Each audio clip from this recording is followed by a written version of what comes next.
Okay. So I think people want to know your thoughts about this. So let's begin with the current moment and Donald Trump and those things. And maybe when we get past that, we can go on to other aspects of life, because there are some. I talked to a friend the other day, and the friend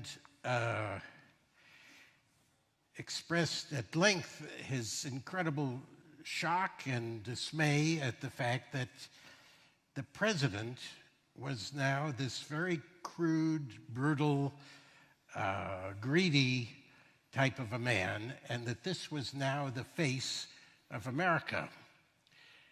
And I said, well, I'm a little bit less shocked than you are, because if you're, let's say, Cambodian, or if you're an Iraqi, or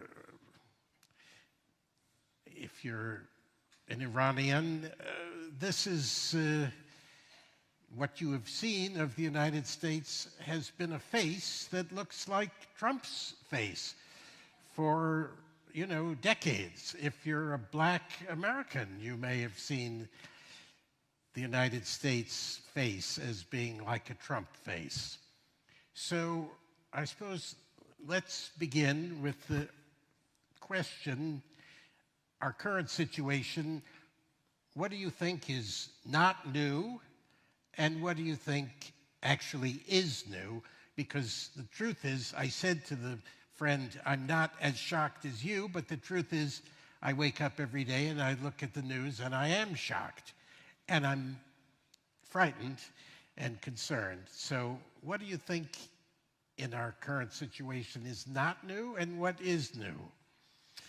Well, I should say I have a slight advantage, because my wife, who's Brazilian, predicted the election of Trump even before the Republican primaries, when nobody thought he was even running. And then I heard a account of why he was going to win all the way through. So I think that relates to what we were saying. The way the United States looks from outside of privileged elite sectors, including outside the country and those who have been the traditional victims within, there's much that is not new. In fact, there's a rather graphic illustration of it this morning in the New York Times. There's an article which maybe some of you read about the U.S. demand that Cambodia pay back a debt to the United States incurred while the United States was destroying the country.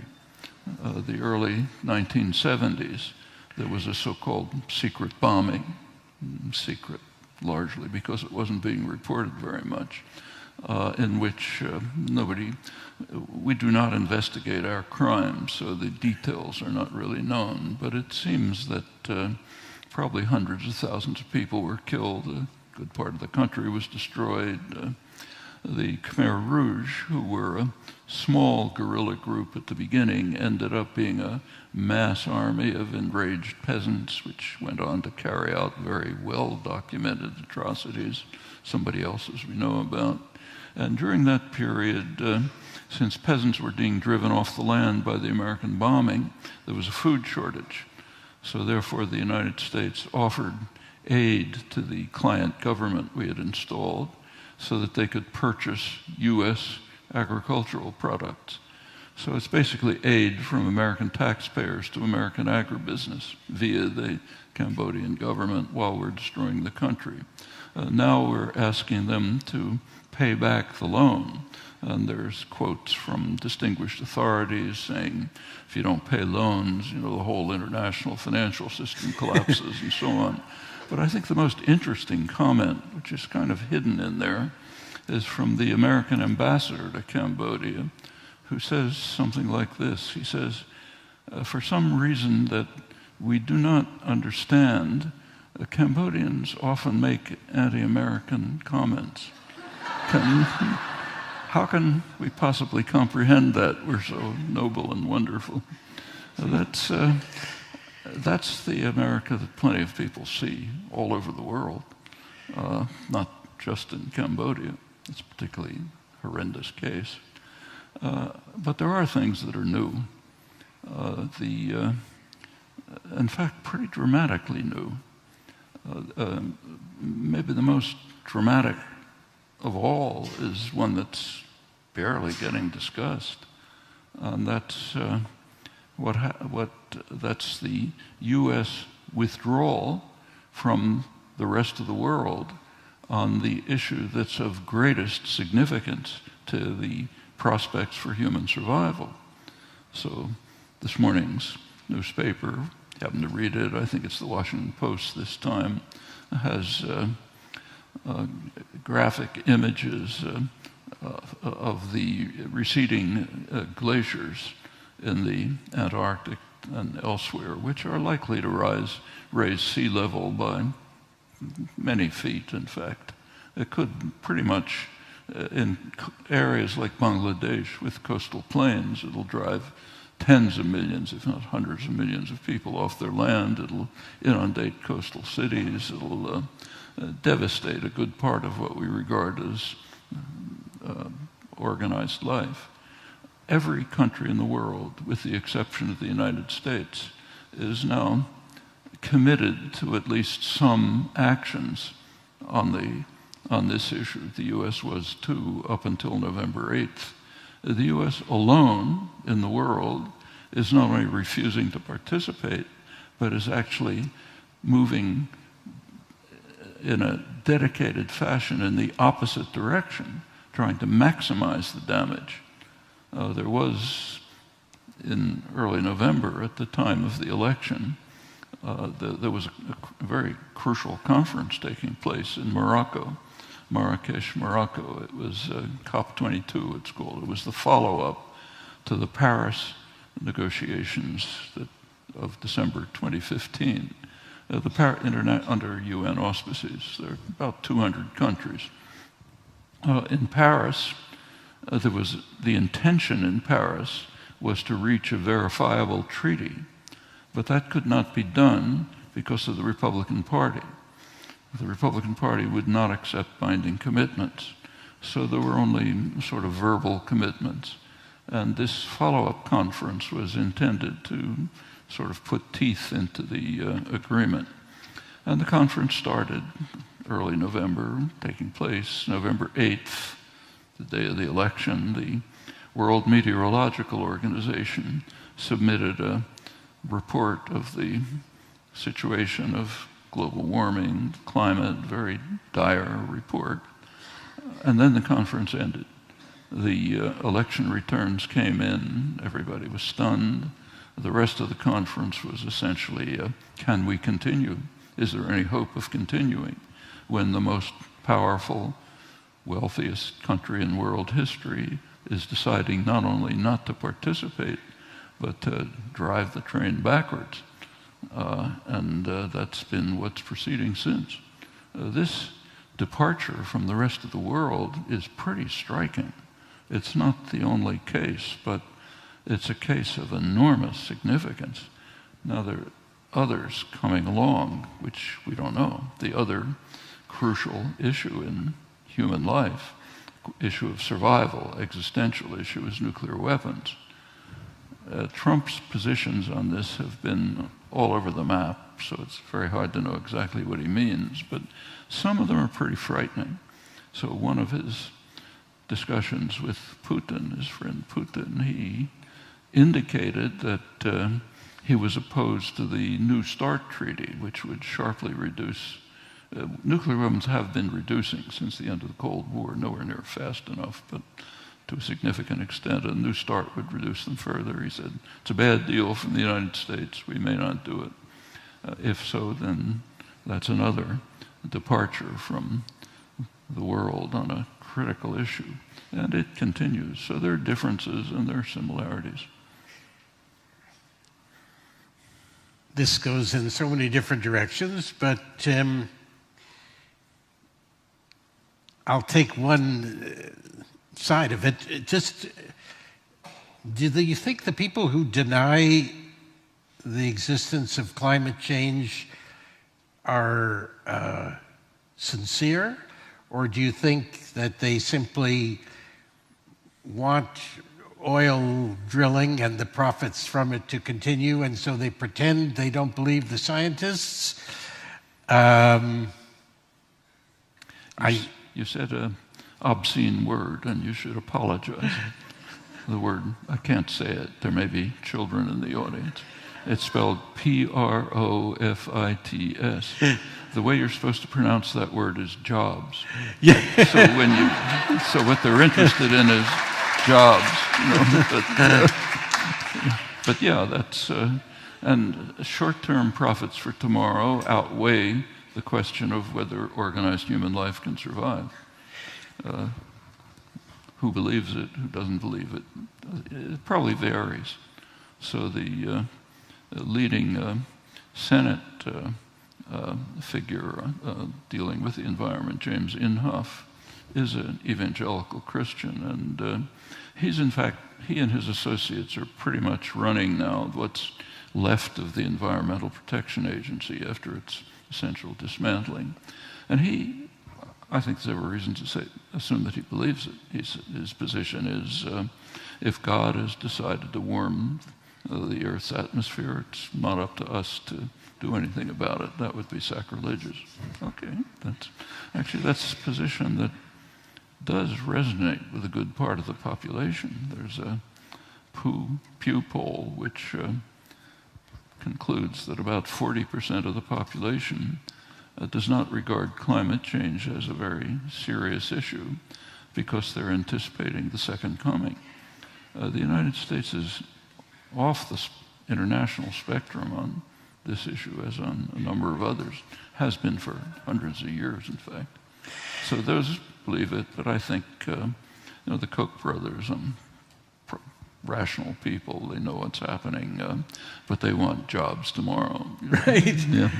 Now, to go back to something else you said, at least for all of my lifetime, and probably before it, there's been an enormous amount of denial on the part of both what you might call the elites, the educated people, and ordinary people about what the role of the United States has been. And a lot of what you have written has dealt with the different ways in which we whitewash or minimize or rationalize or outright deny or forget the things that we've done. And you would think that with a history like ours, with the genocide of the Native Americans and slavery and killing 2 million Vietnamese, etc., we would all be worrying, are we the worst country that's ever been? But instead, most of the people I don't know still think America is the greatest country in the world. But a lot of people that I know think it's really not so bad. And even it should be a model for other countries, or it's just on the brink of being a model, but if we do something slightly bad, we might not be a model anymore. And this obviously is in enormous contrast to certainly one country, Germany, where everybody you meet is very, very well aware of the crimes of Germany. What do you think the consequence is of living in a country where the list of things we deny increases every day in a big pile. So there's a bombing in Yemen, or there's a horrible bombing in Iraq that we're responsible for, we, the people in this room, and that's just thrown on the pile of things that are minimized. What is the consequence of living in a place that is where everything that's happened in the past is denied? Well, there's a difference between Germany and the United States, critical difference. Germany was defeated in the war, and having been defeated, they were compelled to accept a recognition of what had happened. The United States hasn't been defeated, has never been defeated in a war, so you don't have to recognize it.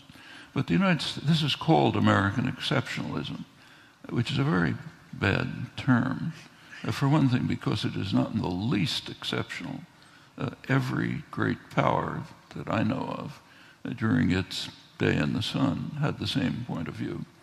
The French were carrying out a civilizing mission while the French Minister of War was calling for the literal extermination of the people of Algeria. The Japanese fascists were, while they were carrying out horrendous massacres in Asia and China mainly during the 1930s, early 40s, we have their internal documents. They were defeated, so we have their internal documents in internal discussions, not for public presentation. They were describing how they're dedicated to creating what they called an earthly paradise for the people of China who they're slaughtering. And unfortunately, their benign intentions are not recognized, and Chinese bandits are trying to prevent this. This is some of the most distinguished people you can think of. Like, it's hard to find somebody more intellectually and morally at a higher plane than, say, John Stuart Mill. There's an essay that's read regularly in law schools of Mill's about intervention, and which is really worth reading, and it's worth remembering. The date and the time was 1859. Mill was writing about whether it's a topic that people write about here. Should we become involved in the affairs of that ugly world out there, or shall we just keep to ourselves and let them suffer? And it's regarded as an anti-interventionist essay, but that's because it's not read very carefully.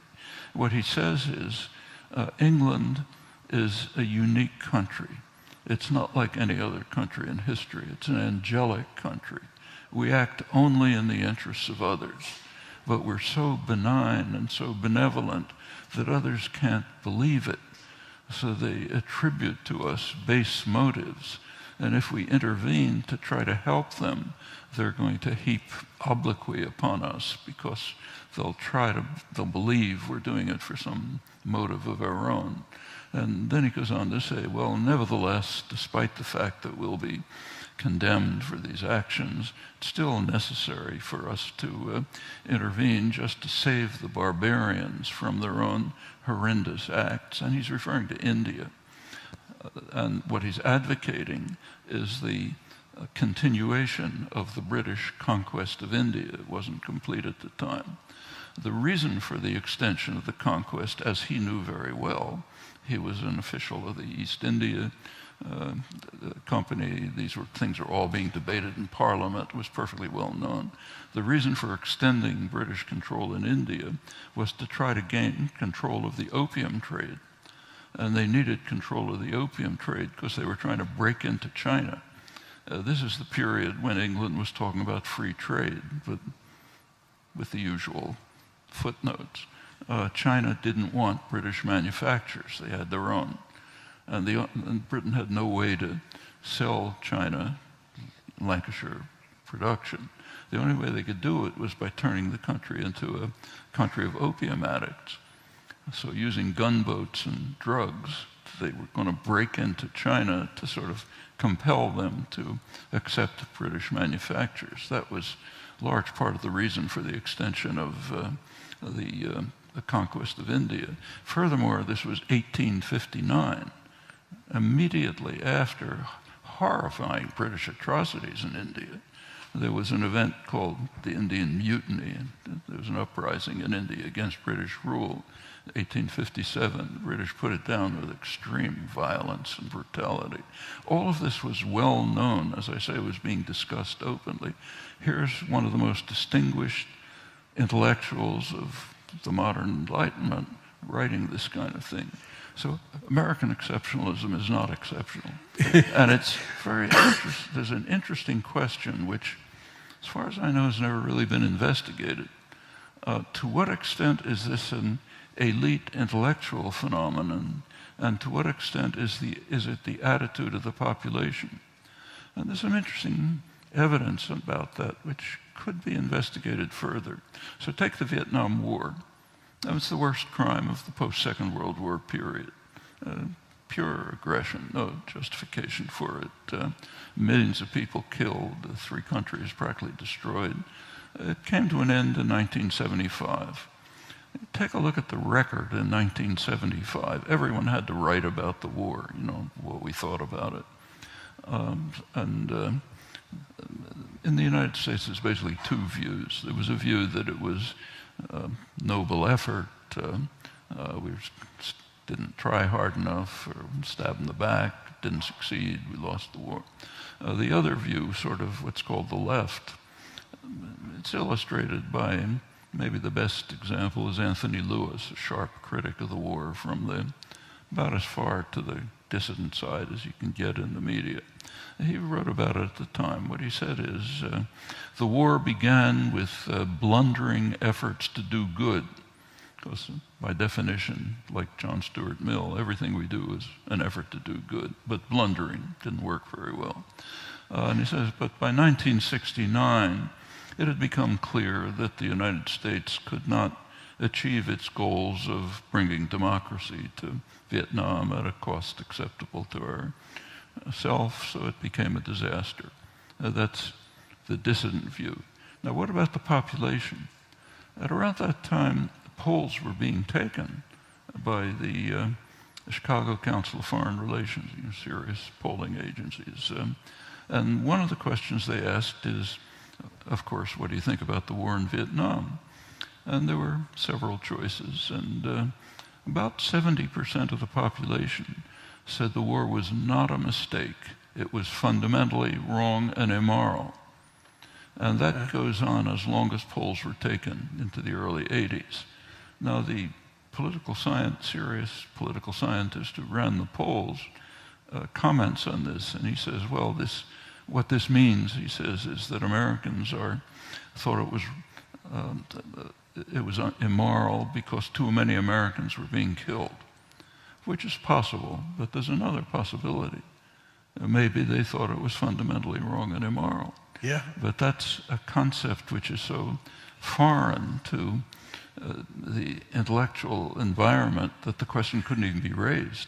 I don't know what the answer to the question is. It's never been investigated. But I think that kind of thing is worth looking at. My feeling is that the understanding of these things is not really very far below the surface, even though it's not part of elite culture. Becoming more so, incidentally. So take, say, the 2 founding crimes, extermination of the native population and slavery. In the 1960s, these were really not considered crimes. The 1960s, the activism, and there's an important lesson here, had a significant civilizing effect on the country. And it's changed, but not enough. But by now there's substantial recognition of the nature of these crimes, even in scholarship. Contemporary scholarship is finally revealing aspects of slavery and the destruction of the indigenous population, which were pretty much unknown in the 60s. And among the general population, it's by no means perfect, but there's a big change too, which goes back to what kind of a country it is. It's a mixture. There's many things, many respects, which I think are quite admirable. So, for example, one of the fundamental human rights is freedom of speech. It's protected in the United States to an extent that's maybe unique in the world, certainly better than Europe, for example, Western Europe. It's not in the it's believed to be in the Bill of Rights, but it actually isn't. It wasn't really established by the courts until the 20th century. In fact, 1960s. Then you get a very high standard set. I think things like that are important.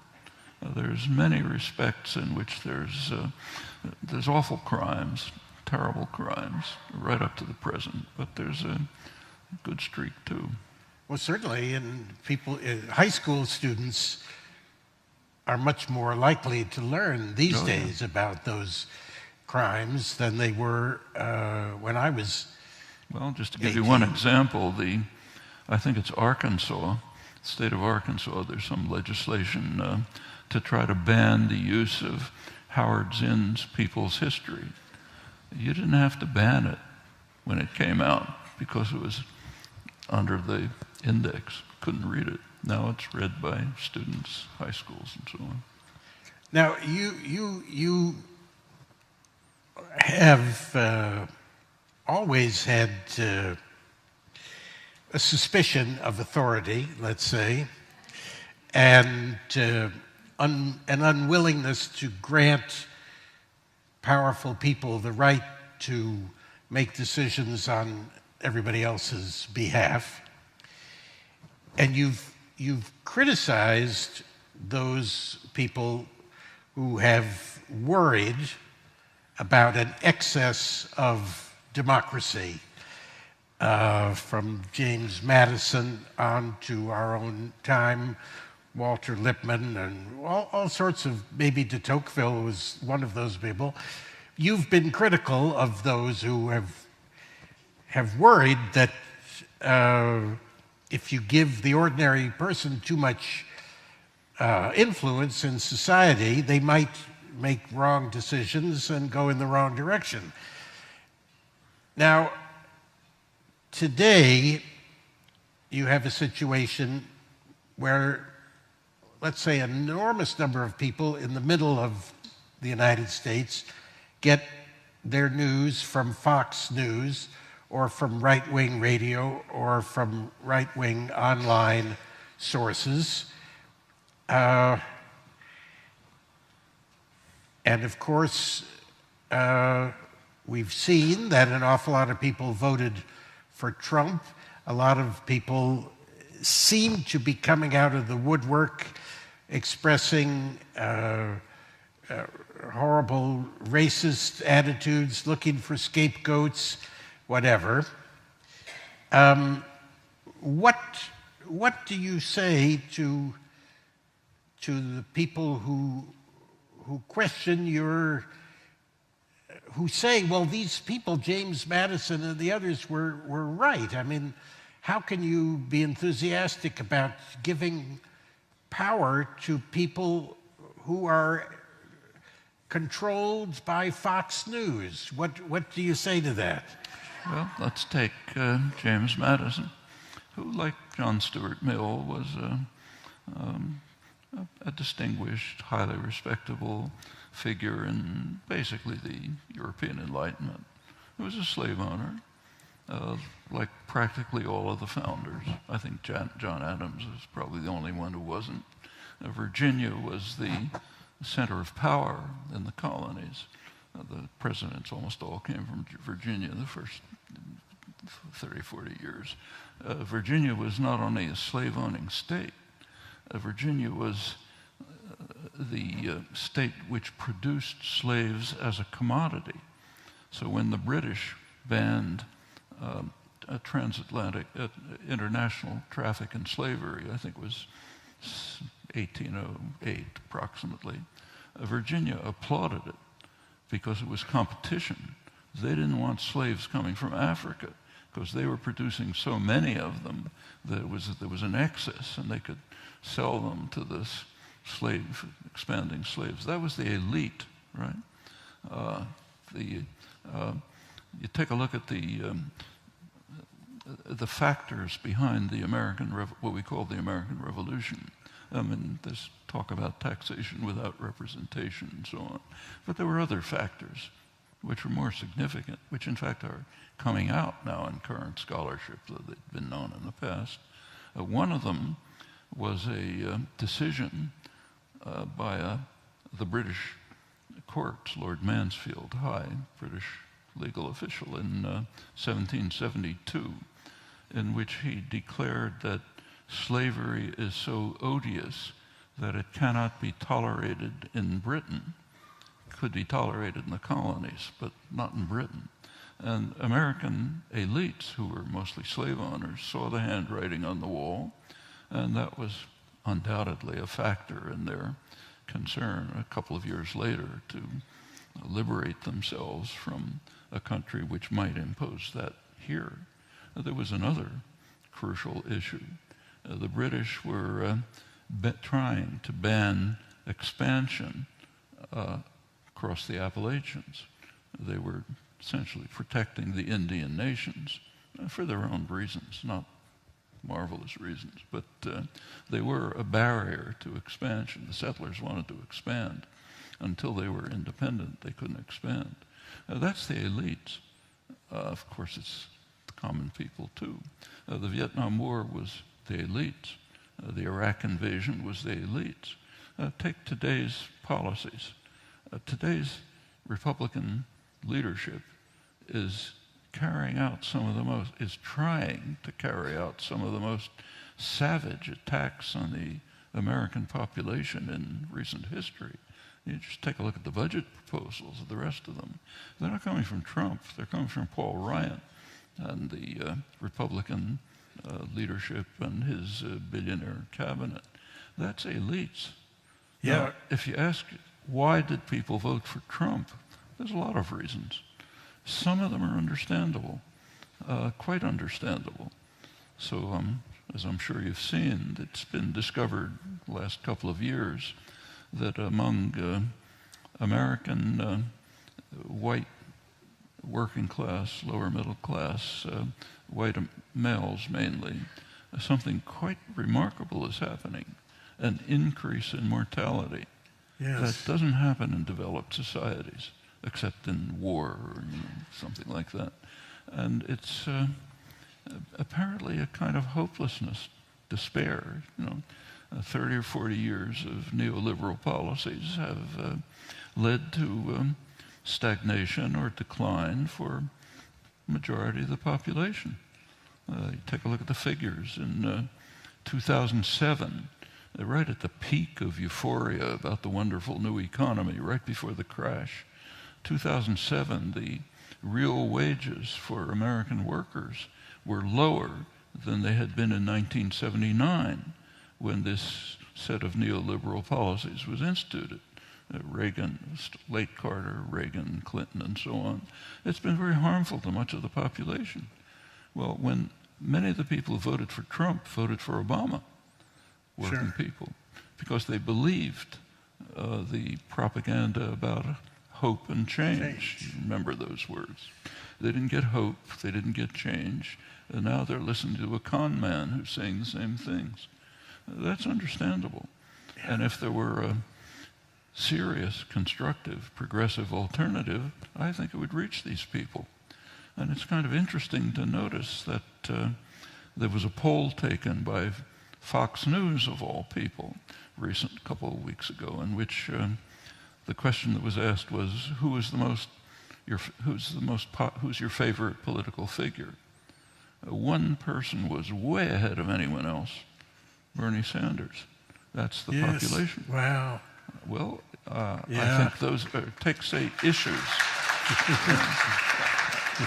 If you look at people's attitudes towards issues, it's not the Paul Ryan proposals. Right. In fact, take, say, health, which is, the big issue that's being discussed right now for good reasons. The United States health system is an absolute international scandal. It's about twice the per capita costs of comparable countries and has some of the worst outcomes, mainly because it's privatized. which introduces all sorts of inefficiencies and bureaucracy, and health decisions are in the hands of, I should say, job-producing, profit-making institutions, which are not health institutions, insurance companies. So it's mainly a disaster. What do people think about it? Right now, of the options for health care, the Republican, the Democratic, or a public option, the majority want a public option. Yeah. Practically nobody wants the Republican one. People hate it. And this goes way back. I mean, you go back to, say, the Reagan years. About 70% of the population thought that guaranteed health care should be in the Constitution because it's just an obvious right. And about 40% of the population thought it already was in the Constitution because anything decent must be in the Constitution, And these are pretty consistent attitudes. Yeah. And similar ones on many issues. So take, say, taxation. For, I guess, maybe 40 years, there are regular polls on what people think about taxation. A large majority think there should be higher taxes on the rich. Meanwhile, taxes on the rich go down. Well, those are differences between elite opinion and popular opinion. In fact, when national health care is even discussed as an option in, say, the New York Times, it's dismissed as the phrase that's used as politically impossible, Right. or lacking political support, which means financial institutions don't want it, pharmaceutical corporations don't want it, so lacks political support. Population happens to want it, but who are they? But I think it's not as simple as this. There's racist attitudes, there's xenophobic attitudes, there's fear. Just this morning, again, in one of the national newspapers, I forget which one, they were, there's constant investigations of the counties that voted for Trump and what people think. And the attitudes are interesting. I think the reports are probably pretty accurate. Some people are quoted as saying, yeah, in Appalachia, yeah, it's true, we're going to get really harmed. They're cutting away the things that are the funding that's going to enable me to fix my house, to keep living in my house, and so on. But it's worth it because there are bad people coming across the border and we have to protect ourselves from them. Well, that's what people think. I mean, this country for a long time has been, it's the safest country in the world, but it's also probably the most frightened. And that shows up in decisions and choices. Well, all of these are things that could be changed. I think there are real opportunities in a country where somebody like, say, Bernie Sanders is the most popular political figure. And I think we should think about the success of the Sanders campaign, which was pretty remarkable and very instructive. I mean, you go back for well over 100 years, American elections are pretty much bought. You can pretty well predict the electoral results in Congress or for president simply by looking at campaign funding. It's a very close predictor. Here's a guy who came along with no campaign funding, no corporate funding, no private wealth, almost unknown. Most people didn't know him. He's using a scare word, socialist, which means basically New Deal Democrat, and he probably would have won the Democratic nomination, maybe the presidency, if it hadn't been for shenanigans inside the Democratic Party to keep him out. Yeah. Obama, but and he remains the most. Of course, the media disliked him or dismissed him, and nevertheless broke a record of a century. Yeah. These are very significant things, I think. They show that there are real opportunities if people will grasp them. I'm thinking about something that you said in something you wrote, which gets to this question of democracy. But you mentioned just in passing, teenage girls, if they have a free Saturday afternoon, they like to walk around in the shopping mall rather than going to the library. So I found that very thought-provoking, because I think that many people, and I would have to include myself, believe that deep down, what we all really want is material comfort for ourselves. That this is what we all want more than anything else. We may make an effort and go to the library. We may make an effort and vote. We may make an effort and go to work, or even visit a sick friend, or say a friendly word to someone who is in trouble. But what we really would like to do is sit on a big, comfortable sofa and watch an entertaining program on a big, beautiful television set, and maybe have somebody bring us some hot fudge sundaes or bonbons while we're watching the program. That this is what I'm really like, what everyone is really like. Selfish and really seeking material comfort. And that is human nature. That is bedrock human nature. And I think a lot of our political attitudes come from the fact that we think we can never get away from that. That's what we are. Now, do you share that view? Not in the least. and I think there's plenty of evidence against it.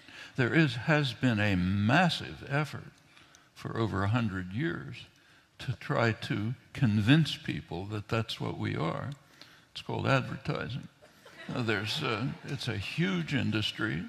It's dedicated explicitly, openly, to trying to, you read the business press 100 years ago, and it's taking off, to try to direct people to the superficial things of life, like fashionable consumption. Get them out of our hair by getting them involved in consumption. And huge efforts go into this. For example, about 20 or 30 years ago, the advertising industry realized that there's a sector of the population that they're not reaching because they don't have money, known as children. So, and some bright guys figured, well, we can get around this. The children don't have money, but their parents do. So what we have to do is direct television programs for children and so on to try to induce what's called nagging. Try to get this is literally the case, create nagging propaganda. By now, if you look at academic applied psychology departments, there is actually programs studying different kinds of nagging and how you can induce it. And if you watch children's television, I've seen this with my grandchildren, as 2-year-old kids are looking at things and they're being induced to try to get your parents to get me this thing or else I'm going to die, and so on. And then the parents get it and you throw it away in 5 minutes. But every aspect of our life is devoted to this. Actually, my wife and I were taken by a friend a couple of weeks ago to see what do you call it, the baseball, the pre-season baseball. Spring training, right. And you take a look at the stadium, every inch is covered with an ad. I mean, I remember the first baseball game I went to was in the 1930s. There were no ads anywhere. Now every inch is an ad. Every taxi cab you look at is an ad. Every minute of your life is inundated with efforts to turn you into the kind of person you're describing. So is that human nature? I don't think so. So take a look at these Trump voters again. Say these working class people in, say, rural towns, manufacturing towns in Arkansas, and take a listen to what they're saying. These are people men who want to work in coal mines, which is not fun, rather than to take a government handout. They don't want to sit on the couch and being given a government handout. That undermines their sense of dignity, of self-worth, of doing something significant. And I think that's what people are. You go back further, there's plenty of evidence for it. There's a wonderful study, a huge study of the reading habits of the British working class in the late 19th century. Jonathan Rhodes, very detailed study. What were British workers reading? It turns out they were better educated than the aristocrats. In, say, eastern Massachusetts, Boston, where I live, an Irish blacksmith, if he could make enough money, would hire a boy to read to him while he's working.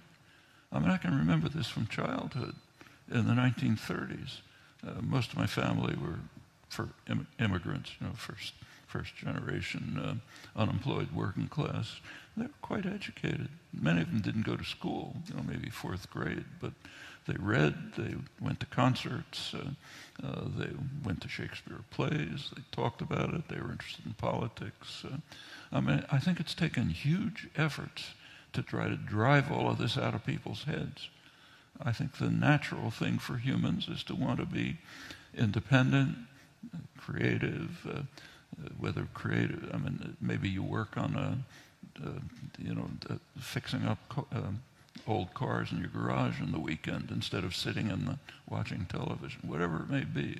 You want to do something that's significant, that's worthwhile, maybe even if it's a ugly, horrible job like working in a coal mine instead of taking a government handout. Because people, I think, want dignity and a sense of self-worth and a sense of creating and doing something important. That's what we are. And I think it's taken huge efforts, enormous efforts. A huge part of the economy is devoted to trying to drive these things out of people's heads, to make you think that all you want is more commodities. And so you should go shopping instead of reading, let's say. So that most people, by this account, really have been unnaturally squashed into being something much, much smaller than they could be or than they should be. And want to be. And want to be. In fact, it's pretty interesting to go back to, there's good studies of the working class press in the early Industrial Revolution. In the United States, or England it's earlier, in the United States it would be mid-19th century, late 19th century. There's a very lively working class press, a lot of it written by young women from the farms called factory girls who ran their own newspapers. And the material, there's a lot of material on it, and it's pretty interesting. What they wanted was dignity. They hated the industrial system because it was destroying their rights as independent people. They attacked what sometimes they called the slogan, they denounced the slogan, gain wealth forgetting all but self. In other words, the kind of person that you think we all are, that we're taught we all are. That's what they were condemning. We don't want to just gain wealth forgetting all but self. We want dignified, independent lives. They regarded wage labor as not very different from slavery, which was just a popular idea that was a slogan of the Republican Party, literally, Abraham Lincoln and so on, because you're selling yourself if you're a wage laborer. If you sell something you created, let's say you're an artisan and you make something and you sell it, you're not selling yourself.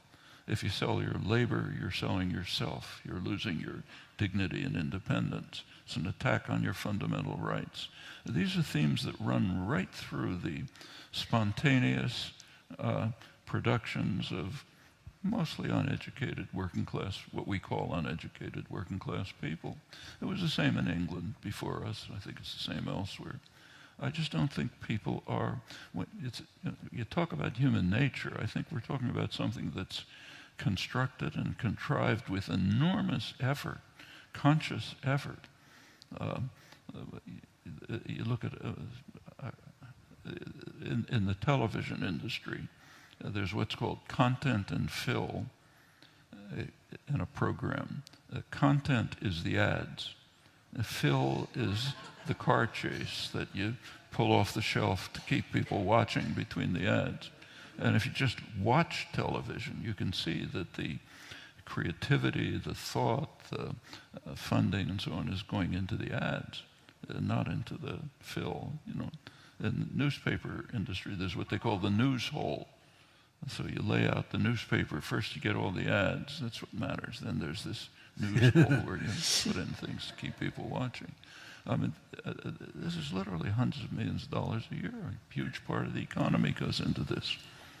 An interesting aspect of this, which is kind of interestingly not studied very much, has to do with basic economics.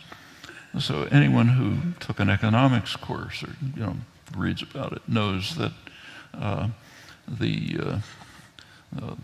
market economy is supposed to be based on informed consumers making rational choices.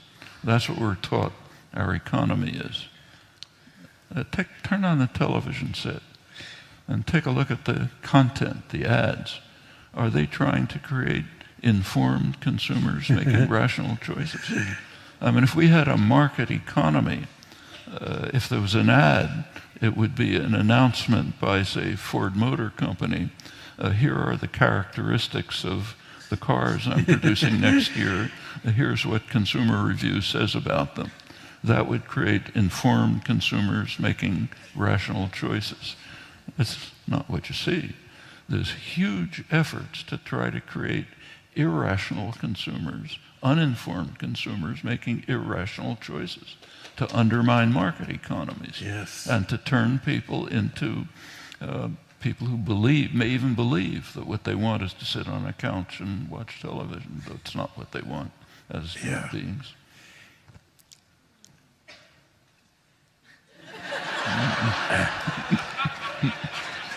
Yeah, I think we could end there. I don't know. I think this is a perfect place to.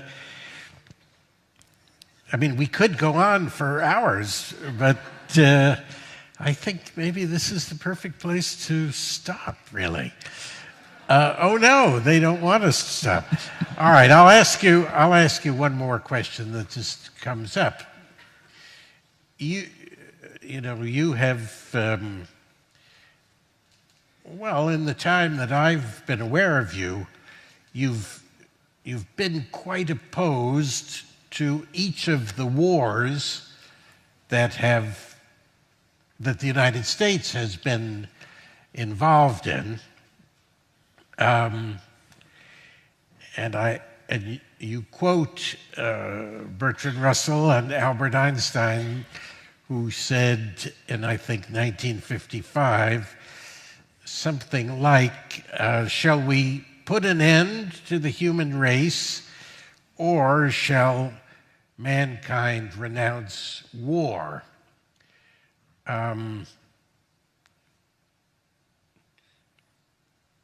Are you, is it just a coincidence that you've opposed each of these wars, or do you, to some extent, share the view of Einstein and Bertrand Russell? And how could we renounce war? Or how could mankind, as they say, renounce war? Well, take a look at the wars. I mean, the worst crime of the post-war period, I think, without a comparison, was the Indochina War. Did we have to fight it? If you take a look, Russell and Einstein were talking about the threat of nuclear war with good reason. You take a look at the history of the nuclear age, and it is just an absolute miracle that we've survived, literally. Time after time, We've come close to a point where a political leader had to make a decision within minutes whether to destroy the human species, literally. There are times when, take a look at the doomsday clock of the Bulletin of Atomic Scientists, which is a very revealing, brief analysis of the state of the potential for human survival. Very serious specialists, scientists, political analysts think about it and said it every year. It started at the beginning of the nuclear age. 1947 was the first setting. I think it was 7 minutes to midnight. Midnight means we're done. So it was 7 minutes to midnight. In 1953, when Russia and the United States both tested hydrogen bombs, it went to 2 minutes to midnight because we were very close to total destruction at the time. It's kind of interesting that probably could have been prevented. It tells you something about elite culture here. It's worth thinking about. You go back to I'll come back to the doomsday clock, but let me interpolate this. You go back to about 1950. The United States had a level of security that was just unmatched in human history. I mean, it probably had almost maybe 40% of total world wealth. It had controlled the hemisphere, controlled the oceans, controlled the opposite sides of the oceans, way beyond any other country. And it had already been the richest country in the world long before the Second World War.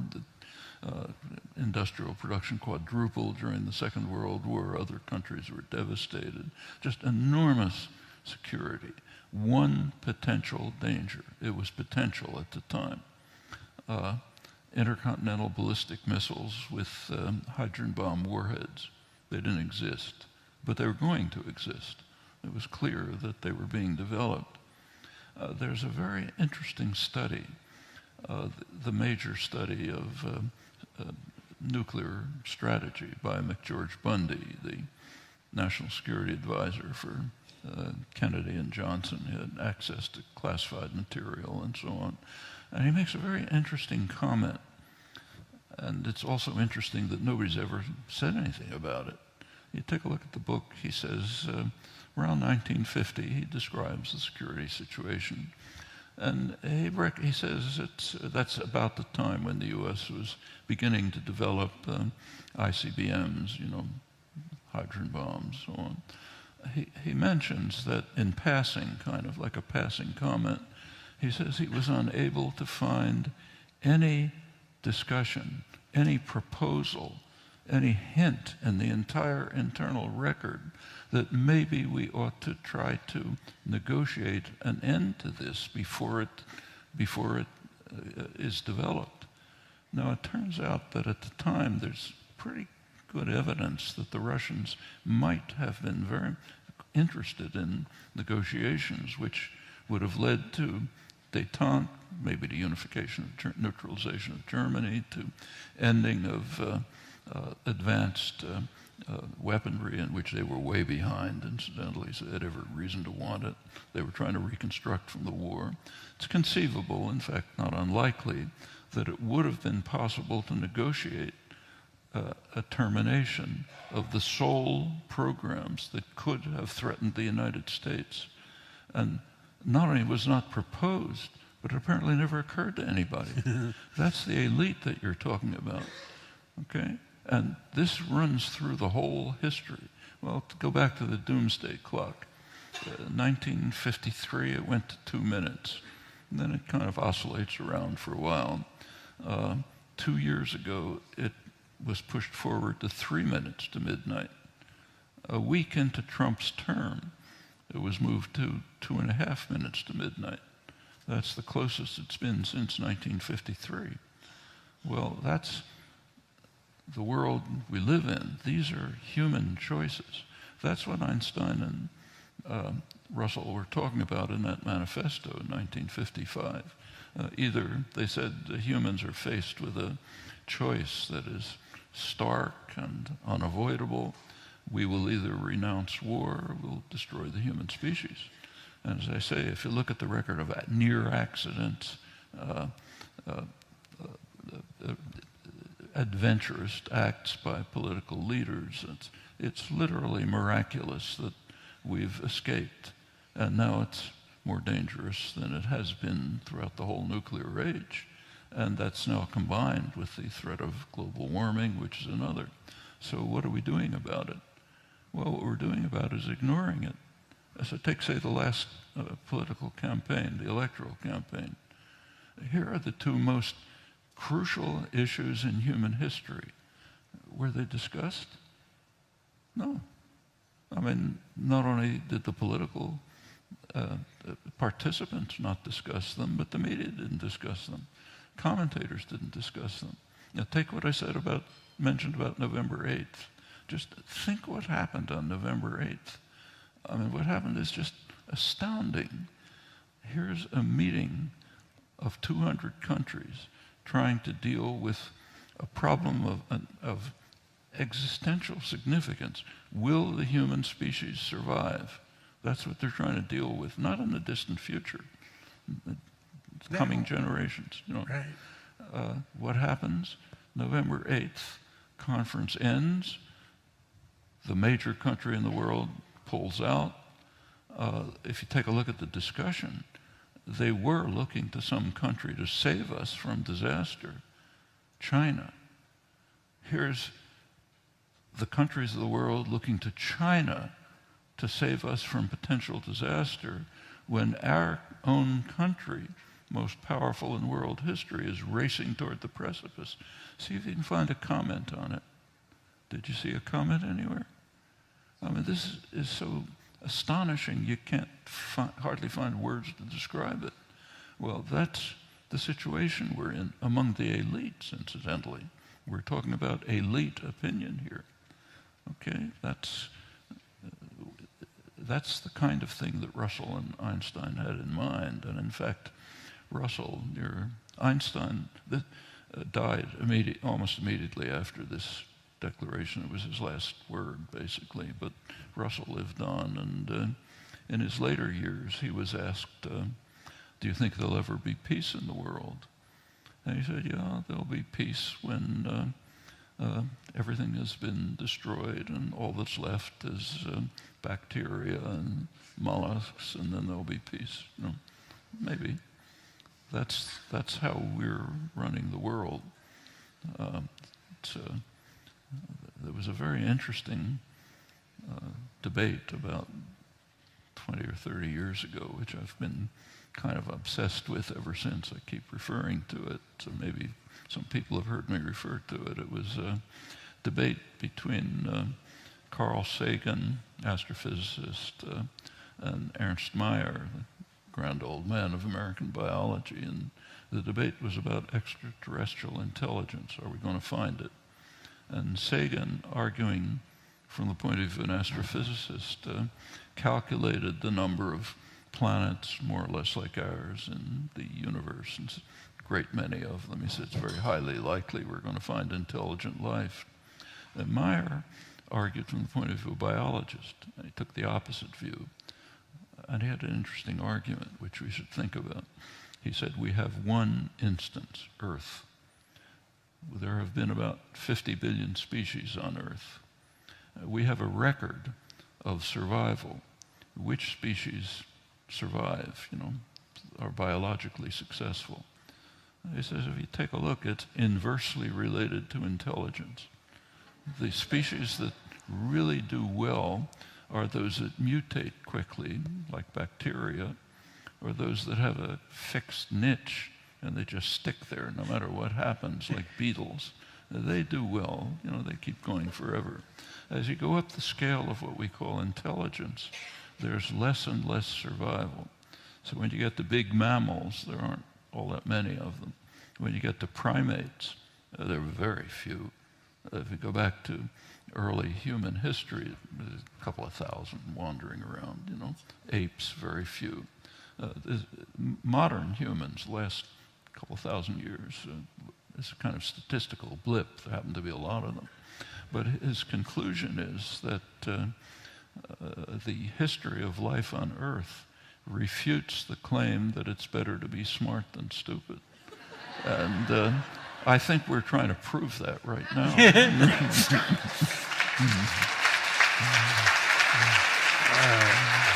I think we have to.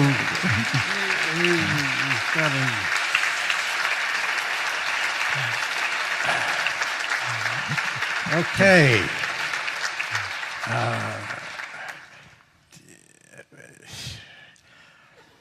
It's a choice.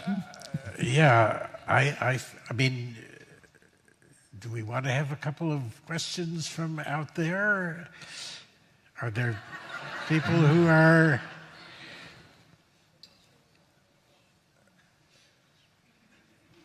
Can't see anything.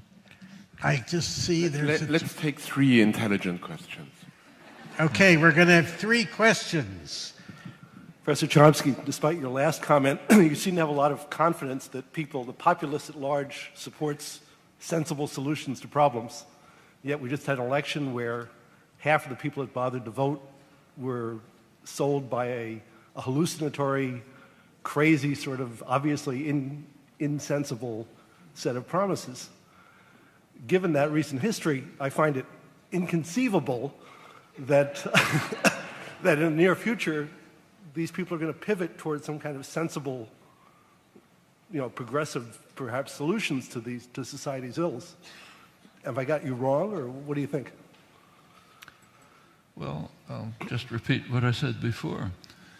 I think if you take a look at the last election, the outcome in many ways is extremely optimistic. And the reason is the quite remarkable success of the Sanders campaign, which, remember, is a sharp break from at least 100 years of American political history. Go back to the 1890s. There was a famous campaign manager. Mark Hanna was the great successful campaign manager. He was asked once, what's necessary to run a successful political campaign? And he said there are 2 things. The first one is money, and I've forgotten what the second one is. That was 100 years ago. And as I say, there's by now a lot of careful political science research.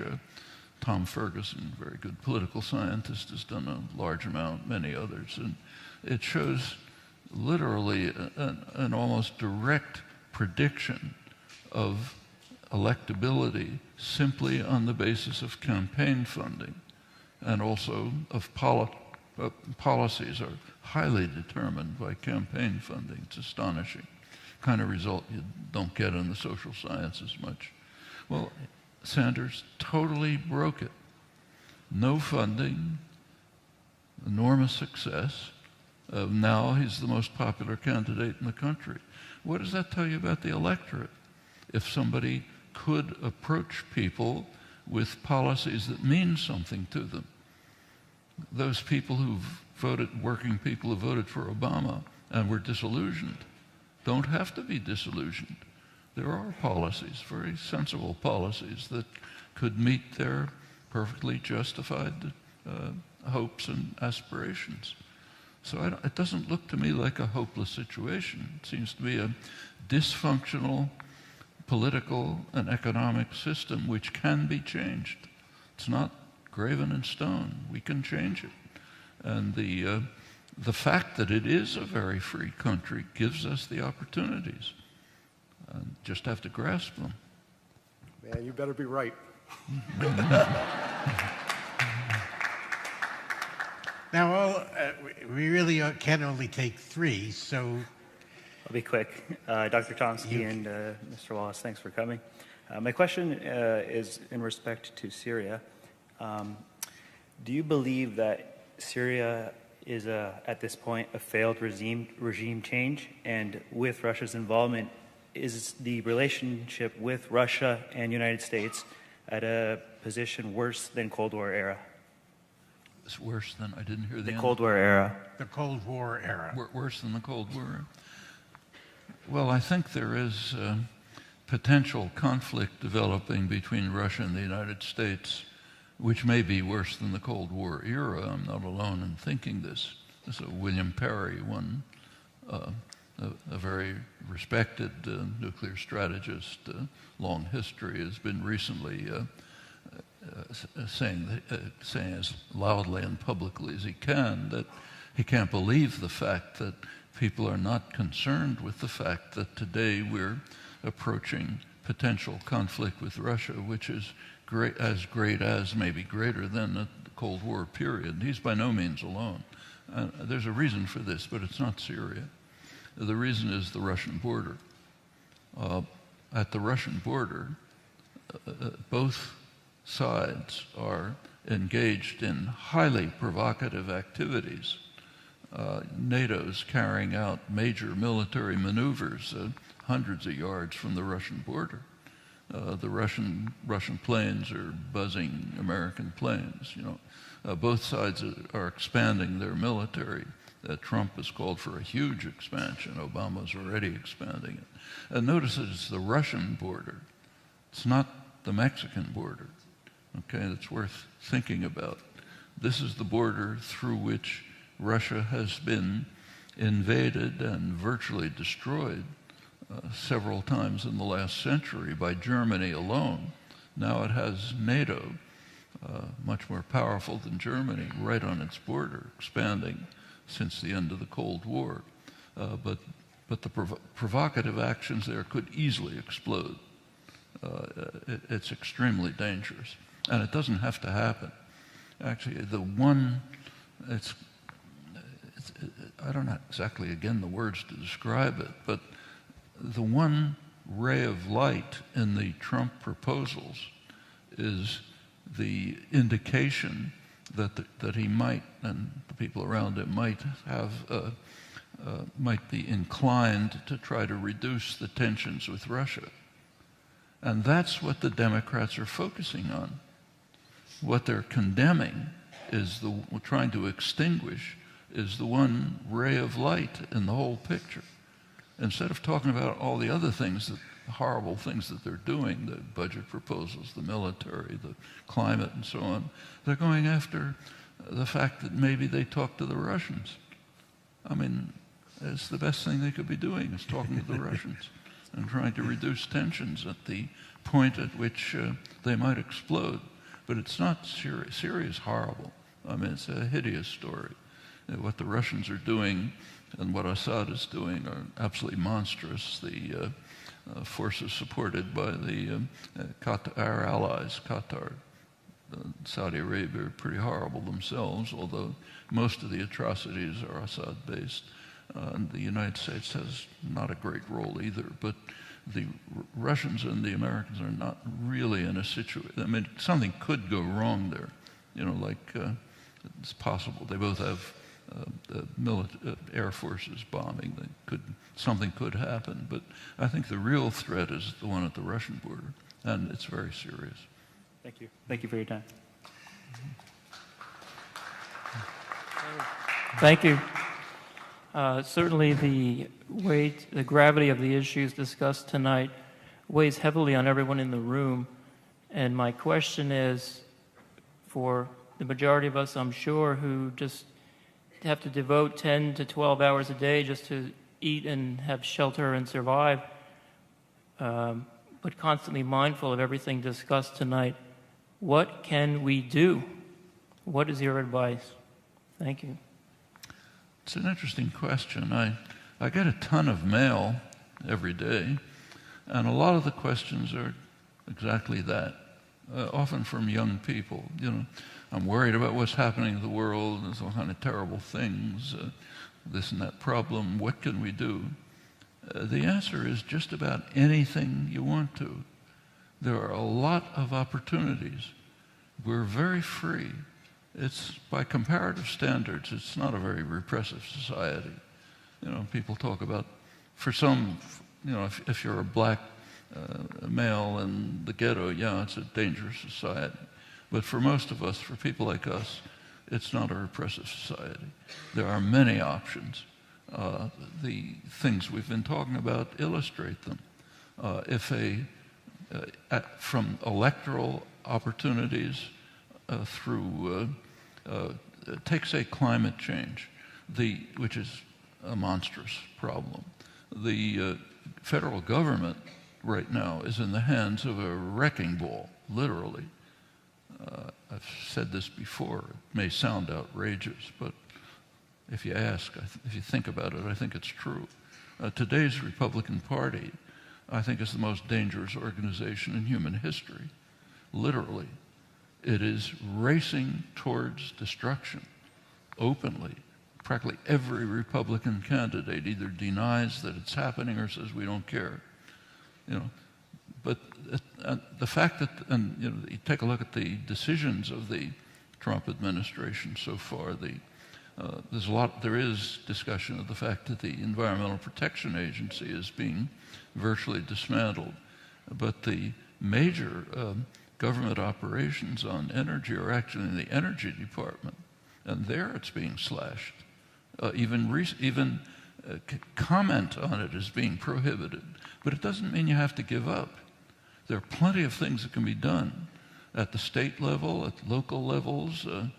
There are cities like San Diego, I think, is in the lead, which is moving towards trying to reach 100% renewable energy.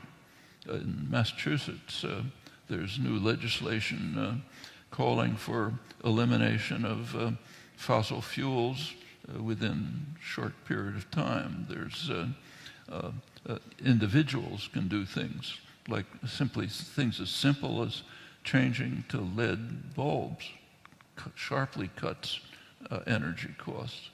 Industrial meat production is a substantial contributor to global warming. I mean, at all other countries, the state of Hawaii has goals of moving towards 100% renewable energy.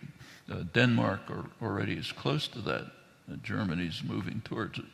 I mean, there are all sorts of things that can be done from, again, the electoral scene where the government can be changed. It's not fixed. The Sanders movement demonstrated that, if we didn't know it already, up to direct action on all kinds of issues. I've mentioned these two, but there's any other one you can think of. There's simply no shortage of things that we can do. What there's shortage of is will to do them. That's what's lacking, not the opportunities. Thank you.